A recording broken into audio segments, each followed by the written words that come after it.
इस बार जैसे मैंने अटेम्प्ट किया ना, तो पहली बार मुझे लगा कि भाई सीसैट कैमरा उड़ सकता है। नहीं करेंगे तो जीरो मिलेगा, जीरो मिलेगा। करेंगे तो कुछ मिलने का चांस तो है कम से कम। तो आप अगर 30 पर 36 आप अटेम्प्ट कर रहे हो, उसमें से 3-4 भी आपके गलत हो गए ना, आप बाहर हो। ये सही स्ट्रेटेजी। जैसे प्री का होता है सीसैट वाला, तो पिछले मतलब पहले मुझे सीसैट में ऐसा था कि मैं कभी नहीं पढ़ा, नॉर्मली मतलब हमारे बैकग्राउंड से ऐसे होते हैं, हम ये करते हैं। लेकिन इस बार जैसे मैंने अटेम्प्ट दिया ना, तो पहली बार मुझे लगा कि भाई सीसैट कैमरा उड़ सकता है, इतना गंदा आया था। और मैंने सीसैट के लिए एक स्ट्रेटेजी रखी थी। हाँ, पहले से स्ट्रेटेजी मेरी क्या थी, मिनिमम 55 क्वेश्चन आपके होने चाहिए। बहुत से लोगों का क्या होता है दिक्कत की 32, 34, 35 क्वेश्चन अटेम्प्ट करते हैं सर। अब वहाँ पे ऐसा ना कि सीसैट में एक्यूरेसी आप दे ही नहीं सके, खास करके पैसेजेस में। तो आप अगर 30 पर 36 आप अटेम्प्ट कर रहे हो, उसमें से 3-4 भी आपके गलत हो गए ना, आप बाहर हो। तो वो फायदा मतलब अपने के लिए क्या रहता है, 50-55 आपने अटेम्प्ट कर दिया, तो आपके लिए एक हेज रहता है कि 5-6 क्वेश्चन भी आपके गलत आए, तो भी आप वहां पे करवा सकते हो। सेफ्टी नेट आपने अपना बिछा दिया। और बहुत बार ऐसा होता है कि अभी जैसे इस बार क्वेश्चंस आए, बहुत से क्वेश्चन मुझे आए नहीं रहते। अब मेरे क्वेश्चन हो चुके इतने 40-41 के अराउंड। अब मैंने बोला भाई इतना अगर लेके जाऊंगा मैं, तो 100% गारंटी है कि मैं जाऊंगा ही नहीं। फिर मैंने 12-13 क्वेश्चन के लिए एक स्ट्रेटेजी पहले से जो रखता हूँ, जो आपके 4 ऑप्शंस रहते हैं ना, उसमें से एक्सट्रीम हाईएस्ट, एक्सट्रीम लोवेस्ट आता है, बीच में के जो ऑप्शन है ना, दोनों में लगा। ये सही स्ट्रेटेजी। और सच बता रहा हूँ सर, पिछले 4-5 अटेम्प्ट में ये स्ट्रेटेजी मुझे काम आई है। मतलब हमारा तो एक दोस्त है, अगर मैं उसकी बात करूं तो वो एक तिगड़म वाला है ना। हाँ, तिगड़म वाली चीज है। अरे वो इतना बढ़िया अप्लाई करता है, और जैसे ही पेपर भाई इस बार मैंने ये इतने कर रखे हैं, इस बार बी या सी, ये है बस खत्म। बस दो में से मेरे इतने राइट है, मैंने चेक कर लिए हैं, वो सही है। अर्पित तो मतलब बहुत बार, और उसका सही होता है। मतलब ये वही ना, ये भी एक टेम्परामेंट की चीज है। बिल्कुल सर, उस समय आपका उतना दिमाग चल और आप उस हिसाब से उसको सॉल्व। और सर सबसे बड़ी बात ये है कि आप अपने ये जो गेम है उस पे आप इतना खुद भी कॉन्फिडेंट हैं कि हाँ मैं ये कर रहा हूँ and this is going to be right for me, because nobody else is failing और passing yourself when you are attempting this question. आपको पता है कि you have to do the best for you. उसके लिए वो कॉन्फिडेंस होना अपनी तिड़कड़मबाजी में भी, that is a very big thing. वो आना भी चाहिए and then you have to have tried and tested it multiple times, तभी वो आप कर सकते हो। और ये भी बेसिकली एक स्ट्रेटजी ही है। बिल्कुल सर, जो उन्होंने मास्टर कर ली है। मैं तो कहता हूं whatever works for you, you should stick with it. वहां पे ऐसा है कि सर आप ऑप्शन अटेम्प्ट करो ना करो, आपकी गर्दन कटनी है, तो बेटर है कि भाई आप अटेम्प्ट करके हो सकता नहीं करेंगे तो जीरो मिलेगा, करेंगे तो कुछ मिलने का चांस तो है कम से कम। सही बात है, वही तो बोला जाता है ना कि आप कोशिश ही नहीं कर रहे, कुछ नहीं मिलेगा। 100% चांसेस ऑफ फेलियर। थोड़ा तो कोशिश करो। जैसे कॉलेज में टाइम पे रहते थे ना, तो दोस्तों में ऐसा होता था कि भाई हाँ किसी को मतलब गर्लफ्रेंड बनानी, कुछ करना, वो डरता था, तो हम बोलते थे कि भाई एटमैक्स क्या होगा, हाँ या ना बोलेगी, बराबर। लेकिन वहां पे तुझे 50% चांस है हाँ बोलने के, तू जाएगा ही नहीं तो 50% प्रोबेबिलिटी 0 पे आएगी। बस वही प्रोबेबिलिटी आपके सीसैट में भी लग जाती है। पर सीसैट की तो मुझे लगता है सभी की अपनी अपनी कोई स्ट्रैटेजीज होती है। जैसे मेरी तो एक थी, मतलब कुछ भी हो 1-1 घंटा ही देना है। 1 घंटा में मैथ्स करूंगा तो करूंगा, मतलब मैथमेटिकल वाला पार्ट, और 1 घंटा कंपलसरी इंग्लिश करना ही है। And thankfully this never failed me. तो बेसिकली सभी ने, मुझे लगता है, पहले खुद से ट्राई करिए, अच्छे से मॉक करिए, 2-4 मॉक एग्जाम्स दीजिए, जो आपके लिए सूटेबल है just follow that and don't try to change it at the last moment. कोई कुछ बोल रहा है, उससे सुन लिया, इन्फ्लुएंस हो गया, चेंज कर गए। एक तो सर मेरे को बहुत सारे बच्चे ऐसे मिलते हैं who are from technical background, from IITs and NITs, वो लोग आते हैं कि सर हमारा सीसैट फेल हो रहा है 2 साल से। Are you ashamed of yourself in this? कहते सर सही बताएं तो हम लाइब्रेरी में दूसरे बच्चों की हेल्प कर रहे होते हैं और हमारा खुद का सीसैट नहीं हो रहा है। What is the thing? What is the problem that is coming to you? So I realize there is a pattern with such people. What happens is they do not practice before the examination. Definitely. And now what they have been doing throughout their preparation is they are solving for others the question which others are not able to, and then those are difficult questions. एक question को 10 minute लगा के वो solve करके दिखा देंगे, but that one question took them 10 minutes. और वही हैबिट उनकी मेन एग्जामिनेशन हॉल में होती है। एक क्वेश्चन कहीं फंस गया, दे टुक ऑन देयर ईगो और करते रहेंगे। एक क्वेश्चन में 10 मिनट चला गया and then they are attempting less question. और ऐसा बहुत बार हो भी जाता होगा कि 10 मिनट आपने एक क्वेश्चन को दिया और वो फिर भी सही नहीं निकला, तो गया ना, वेस्ट ही ना, टाइम भी गया। तो इस तरह के मैंने बहुत केसेस देखे, बहुत बच्चों के। सर IIT से आ रहे हैं, सीसैट फेल हुआ है, तो भाई PYQs अटेम्प्ट करो, थोड़ा सा अटेम्प्ट करके देखो, फॉर्म योर स्ट्रेटजी हियर, है ना। The more you sweat in battleground, this thing practice time, the less you bleed in war, right? Stick to it basically. Yes, if it is working for you, stick to it, है ना।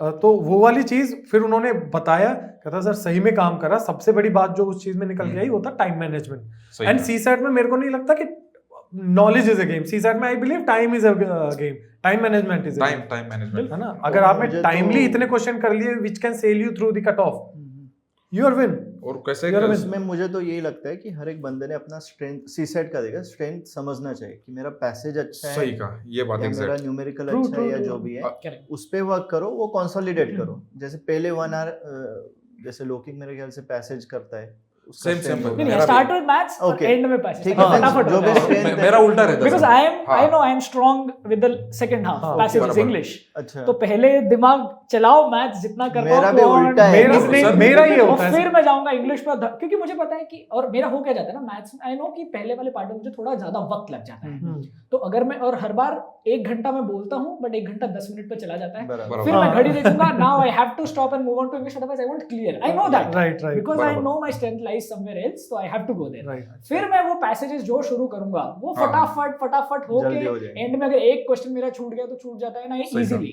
तो I know what you said exactly, I know where my strength lies, accordingly I will plan and I let but him. मैं उल्टा करता हूं, मैं पहले my passages कर लेता हूं, क्योंकि मेरा ऐसा है कि मैं सोचता हूं कंफर्ट आना चाहिए। सेम पैसेजेस कर लिए 25-30 कंफर्ट है, हाँ होने वाला है, फिर ऊपर 5-10 और चाहिए, इधर उधर वो हो गए, हाँ 40 के आसपास। अभी जो सिचुएशन है, जो टफ क्वेश्चंस आ रहे हैं, नहीं तो पहले 50 तक कर लेता था, हाँ, अभी 40 तक कर लिए, आराम से पास हो जाऊंगे। यू वोंट बिलीव 31 करके भी मैंने एक बार 66.68 मिले थे, इसको पता है। और मेरा सेम ऐसा पैसेजेस के same लेकर, thing. क्योंकि इस बार भी जैसे मैंने दिया ना एग्जाम, तो जैसे मैंने पेपर देखा, मैंने बोला कि पहले पैसेज करते हैं, तो प्रॉपरली 20-29 जो क्वेश्चन थे एकदम अच्छे से किए मैंने। मेरे पास अराउंड 1 घंटा रह गया, मैंने बोला अब 28 या 29 मैंने जो क्वेश्चन किए उसमें से मिनिमम 25-26 तो आने ही आने हैं। उसके बाद फिर मैंने 10-12 आसान देख के इधर उधर से अपने सॉल्व किए। फिर मुझे लगा कि नहीं, मेरा जो टारगेट होता है 55 वाला, फिर उसमें जो बोला मैंने टेक्निक मेरी वाली 12-13, जो मतलब जनरली कोई यूज ना करे। भाई देखो, एक्सट्रीम आंसर कभी आता नहीं है,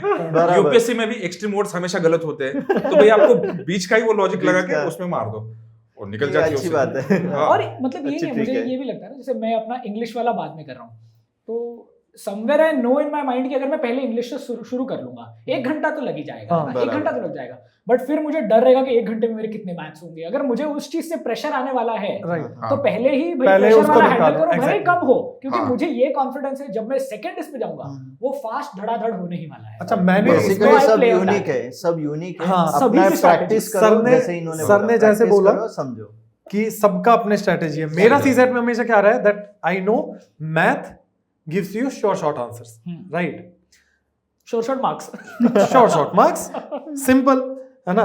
मैथ के आपने 1 घंटे में शुरू में 30 क्वेश्चन भी कर लिए, हार्डली 1 या 2 क्वेश्चन गलत होगा, बाकी के 1 घंटे में आराम से हाँ यूं बैठे हैं मजे ले और यूं कंप्रीहेंशन ऐसे कर रहे हैं, आराम से ऐसे की तरह पढ़ रहे हो, उसको प्यार से करे, 10 क्वेश्चन भी करे कंप्रीहेंशन के, right, 40 question, and now in this 40 question I know मेरे हार्डली 2-3 क्वेश्चन गलत होंगे, ज्यादा से ज्यादा, बस I will be clearing this CSAT. But इस बार क्या हुआ सर, अब इस बार के सीसेट में क्या इशू हुआ कि जिस तरह के मैथ के क्वेश्चन पे मैं रिलाई करता था, उस तरह के क्वेश्चन ही सारे गायब कर दिए यूपी। और अभी ऑप्शंस भी ऐसे गंदे डाल गंदे ऑप्शंस, तो वो बोल रहे कि इसमें से कौन कितने स्टेटमेंट आपको आंसर निकालने के लिए जरूरी है। और तो वो देख के कभी लगता है कि साला एज के साथ मेरा मैथ्स एबिलिटी भी खत्म हो रही है क्या।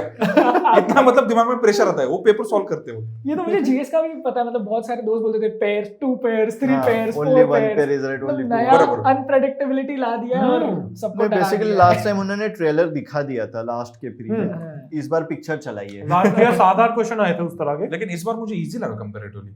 मतलब जैसे उन्होंने 2 स्टेटमेंट दे दिए, फिर उसके बाद लिख रहे कि एक सही है दूसरा गलत है, एक्सप्लेनेशन है, तो मुझे लगता है कि उसमें आपको पता चल गया एक स्टेटमेंट गलत है या एक भी सही है ना, तो आपको बहुत इजी होता है उसका आंसर निकालना। लेकिन अलग तो ये तरह का बोल रहा elimination है, है। तू हाँ, ये वेटरन अलग है, तू अभी तक इतना एक्सपीरियंस लेके बैठा, इसलिए तुझे डर नहीं लग रहा है भाई। तू जो सीधे नए आ रहे हैं सीधा तू बूढ़ा बोलना चाहते तो बूढ़ा बोल वेटरन जो भी है।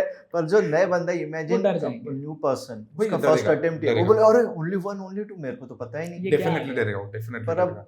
तुम तो उस पे नहीं अभी कैसे होता है ना मास्टरी कि करके और बैठो। तो again it is also teaching you something. हाँ, कुछ भी आएगा आपके सामने, कुछ भी और आएगा। यही आगे आपके Unpredictable लाइफ है। में सर्विस में होने वाला है। मैं हूं doctor Khan, founder and director of KSG. मेरे बारे में जानने के बाद और मेरी कहानी सुनने के बाद जोश टॉक ने मुझे अप्रोच किया और उसके बैकड्रॉप में आज एक मैं बहुत बड़ा अनाउंसमेंट करने वाला हूं आपके लिए।